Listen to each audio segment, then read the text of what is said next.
Telugu digital media network లో political కేటగిరీలో number 1 కేవలం 72 గంటల్లో 1,50,00,000 వ్యూస్ పైగా పాపులర్ టీవీ నెట్వర్క్. తెలంగాణలో రేవంత్ రెడ్డి గారు అధికారం పెట్టడానికి ఒక 4 నెలలు కావస్తున్న ఈ చిన్న టైంలోనే అనేకమైన విమర్శలు ఎదుర్కొంటున్నారు. ముఖ్యంగా రైతు రుణమాఫీకి సంబంధించి ఎప్పుడైతే ఈ డేట్స్ మార్చుతూ వచ్చారో అది పెద్ద చర్చనీయాంశమైంది.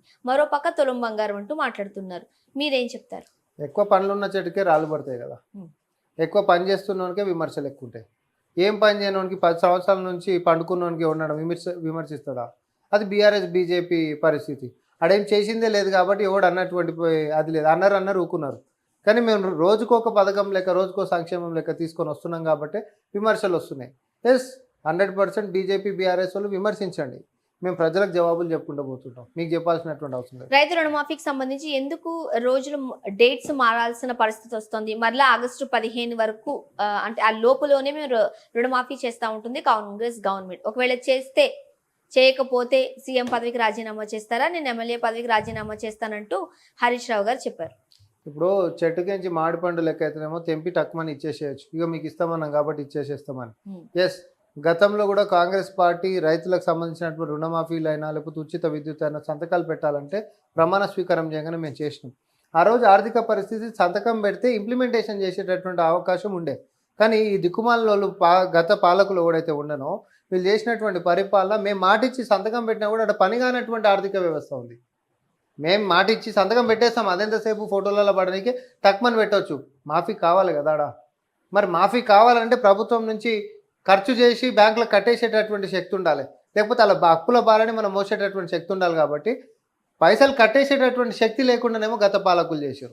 కానీ వారి యొక్క అప్పుని మన నెత్తి మీద ఈరోజు చేసేసుకొని ఆ కిస్తులు మేము కడతాం అనేటటువంటి విధానం నడుస్తుంది. కాబట్టి ఈ 15 ఆగస్టు కల్లా కాంగ్రెస్ పార్టీ స్వయాన గౌరవనీయులు ప్రజల ముఖ్యమంత్రి అయినటువంటి రేవంత్ రెడ్డి గారు మాట ఇచ్చిండ్రు. ఈరోజు దాని గురించి ఇప్పుడు మరి నిన్నటిది కూడా హరీష్ రావు గారి గురించి అన్నారు కాబట్టి నేను చెప్తున్నా. ఆయన ఒక మాట కూడా మార్చేసిండు అప్పుడే. మీకు అర్థం కావాలి. ఫస్ట్ ఏమో రుణమాఫీ చేసేసేస్తే నేను రాజీనామా చేస్తా ఫస్ట్ అన్నదేమో మీరు కూడా రాజీనామా చేయాలని అన్నాడు కదా. నిన్నేం మాట్లాడిండు? అన్ని గ్యారంటీలు చేయాల్సిందే ఆగస్ట్ 15 కల్లా అన్నాడు. ఈ తొండిగాళ్ళతో ఓడు మాట్లాడతాడు. వాళ్ళని పట్టించుకుంటాడు. ఇప్పుడు మ్యాచ్ బాక్స్ మాజీ మంత్రి మాట్లాడితే ఈరోజు ప్రజలు పట్టించుకునేటటువంటి పరిస్థితి లేదు. అందులో ఈరోజు బీఆర్ఎస్ పరిస్థితి ఎట్లయిపోయింది అని అంటే ఎగురుతున్న గాలి మోటార్ అయిపోతే వాళ్ళ పరిస్థితి ఏమవుతుంది? ఎవడు కాపాడలేనటువంటిది కూలాల్సినటువంటిదే పోవాల్సినటువంటిదే కదా.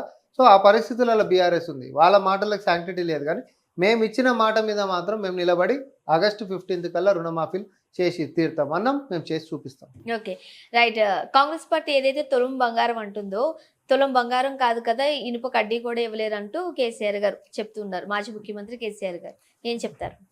సరే, ఇనుప కడ్డీ ఇస్తామా లేకపోతే మేము తులం బంగారం ఇస్తామా లేకపోతే మమ్మల్ని ఇట్లనే ఇష్టం వచ్చినట్టు వాడితే ఆ భగవంతుడు నడ్డిన కొట్టినటువంటిది సంగత వ్యక్తిగతంగా కూడా నేను పోను. కానీ నేను అంటున్నా, ఇనుప కడ్డీ ఇచ్చేటటువంటిది నువ్వు ఇచ్చినవేమో. ఇనుప కడ్డీలు ప్రజలకు 10 సంవత్సరాల మంచి ఏమంటారు ఫలాలను అందించేటటువంటి పరిపాలన ఇస్తామని చెప్పేసి నువ్వు ఇచ్చినటువంటిది ఏంటిది? ఏం లేకుండే కదా. ఈరోజు కూడా రుణమాఫీలు అని చెప్పి మాట్లాడుతున్నా. అంటే ఒక సింపుల్ లాజిక్ మిస్ అవుతురండి. రుణమాఫీలు చేయాల్సిందే అంటారు కదా. అసలు ఈ రుణమాఫీలు చేయాల్సిందే అంటే ఆ రుణాలు మాఫీ చేయకుండా ఉంటున్నటువంటి దున్నపోతులు ఓడుండే. మీ అధికారంలో ఉన్నప్పుడు మీ రుణాలు మాఫీ చేయందే బ్యాడ్ లోన్స్ కిందకి క్యారీ ఫార్వర్డ్ అయినాయి కదా. అవే మేము చేస్తామన్నాం కదా. కానీ ఎన్నికల కంటే ముంగట నీ పత్రికలలో నీ ఛానళ్ళల్లో పొద్దున్నేస్తా గుమాస్తా తెలంగాణనో ఇంకోటనో మీ దాంట్లో రాపించుకునేది కదా పెద్ద పెద్ద తాటికే అంత అక్షరాలతోటి. ఏమని? రుణాలు మాఫీ చేసేసినాం, ఇక రైతులు రుణ విముక్తులు అయిపోయారు అని చెప్పి పెద్ద పెద్ద అక్షరాలలో వచ్చింది. రైట్. మరి నిజంగా నువ్వు రుణాలు మాఫీ చేస్తారో రుణాలు ఇంకోనున్నాయి చెప్పు. ఓకే, ఉండదు కదా. ఒకవేళ రుణాలే గిట్ట తీసుకుంటారు మేము చెప్పినప్పుడు అంటే ఏడాది సమయం ఉంటుంది కదా. సో ఇవన్నీ ఏంటంటే ప్రజల్ని పక్కదారి పట్టించేటటువంటి దాని గురించి వాళ్ళు ఎన్ని రాజకీయాలు చేసినా క్షేత్రస్థాయిలో రైతుకు తెలుసు. అరే మనం తీసుకున్నది ఎటు మాఫీ వాడు చేయలేదనే సంగతి మేము చేస్తాము. కాస్త సమయం పడుతుందా, దిక్కుమాల పరిపాలన చేస్తే వాడు ఏడ చేసేటట్టుంది, ఆర్థిక వ్యవస్థ మొత్తం చిన్నభిన్నం చేసారని ప్రజలు మాట్లాడుతున్నారు. మేము కొత్తగా వాళ్ళని చైతన్యపరచాల్సినటువంటి అవసరం ఏమి లేదు.